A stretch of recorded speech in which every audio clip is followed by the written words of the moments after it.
La dictadura cubana continúa con sus amenazas al pueblo cubano, mientras que Bruno Rodríguez dice que Estados Unidos está detrás del 15N y llama a sus organizadores agentes internos reclutados. ¿Cómo están, amigos? Bienvenidos a Noticias Importantes. Comenzamos.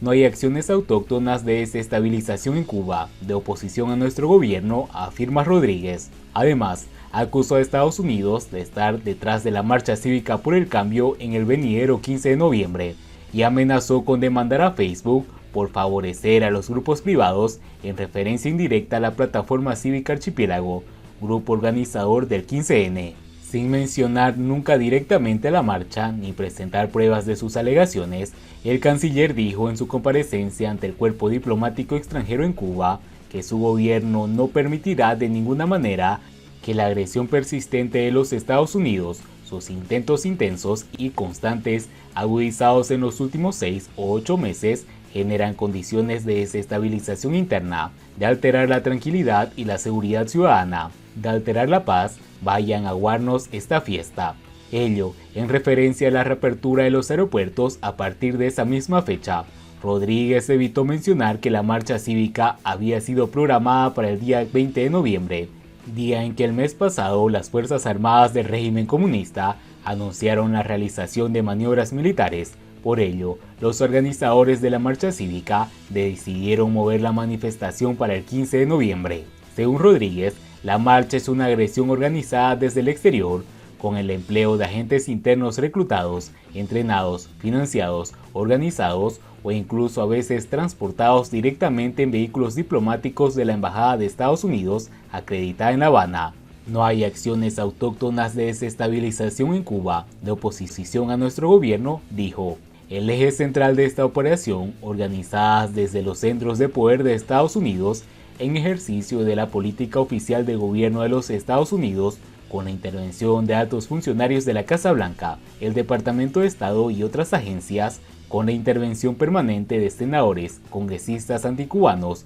conducen a consecuencias que en otros países han provocado conflictos y guerras y han estado seguidas con intervenciones incluso militares y ocupaciones. Según sus palabras, los activistas cubanos del 15N alientan acciones violentas de vandalismo. Si bien la marcha tiene un objetivo de pedir la liberación de presos políticos en Cuba y el cese de la violación represiva de la dictadura comunista, y sus organizadores han insistido en rechazar manifestaciones violentas. Para Rodríguez, en Facebook existen grupos privados que realizan actividades ilegales, en referencia indirecta al grupo Archipiélago,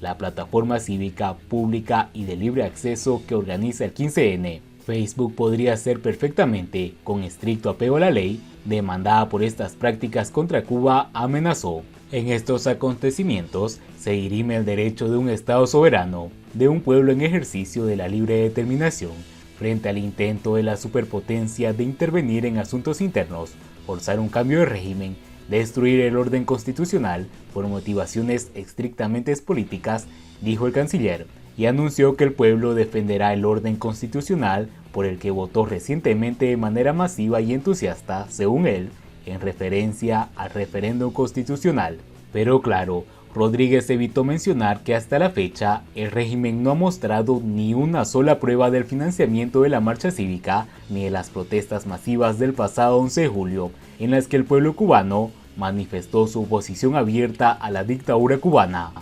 Siguiendo con las noticias, doble fracaso de la dictadura cubana, los agentes quemados.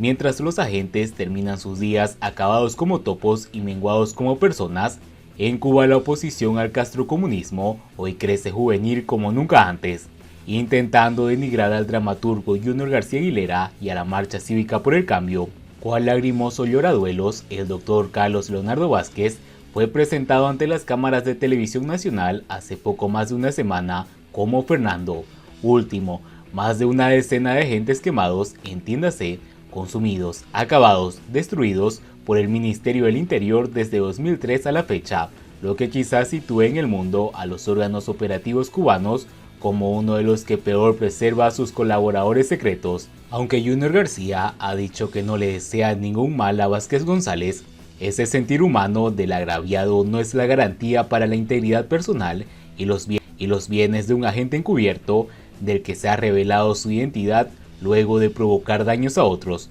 luego expuesto a la acción de terceros. Un agente cubierto no es el mero informante ocasional de los llamados chivatos. El llamado topo es seleccionado, observado, comprobado, reclutado, educado, instruido y dirigido a informar, desinformar, ejercer influencia, establecer variables y en suma a modificar situaciones operativas, ya sea por motivos políticos, militares, diplomáticos, comerciales o criminales. Y puesto que en estas situaciones intervienen personas con intereses heterogéneos de grupos, asociaciones, partidos o estados que suelen tener enormes pérdidas económicas, sociopolíticas, materiales o humanas derivadas de sanciones jurídicas u otros enfrentamientos, de no mantener su clandestinidad, un agente encubierto está expuesto a graves represalias porque, desde todo punto de vista altruista, el trabajo del agente encubierto está basado en la traición, en traicionar a quienes le dieron su confianza.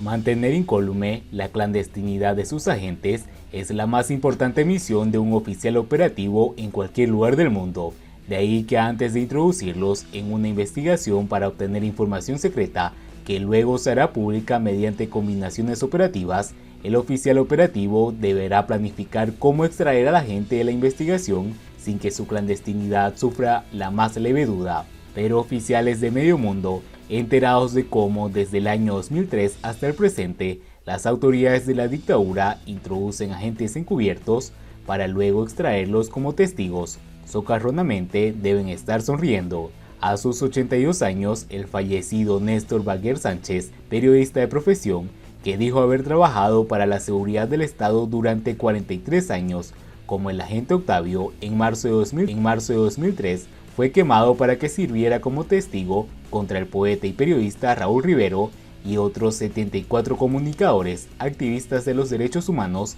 acusados de mercenarios al servicio del imperialismo yanqui, en lo que en Cuba y el mundo se conoció como la Primavera Negra. Manuel David Orriols Rosario, licenciado en Economía, reclutado por la Seguridad del Estado en 1992 y encriptado como agente Miguel, el mismo modo que Néstor Baguer, fue infiltrado en la prensa independiente para luego ser extraído y utilizado como testigo contra los acusados del Grupo 75. Al respecto, Miguel dijo a la prensa oficial el 13 de abril de 2003, solo la argumentación de que era necesario quemarlos ahora y la disciplina lograron persuadirlos de acatar la decisión. La agente Tania Odilia Collazo Valdés fue reclutada en 1988 para infiltrarse en el Partido Pro Derechos Humanos de Cuba del presidente, pero también fue quemada para testificar contra los acusados del Grupo de los 75, que eran personas a las que ella misma, como directiva de oposición, contactó o dirigió,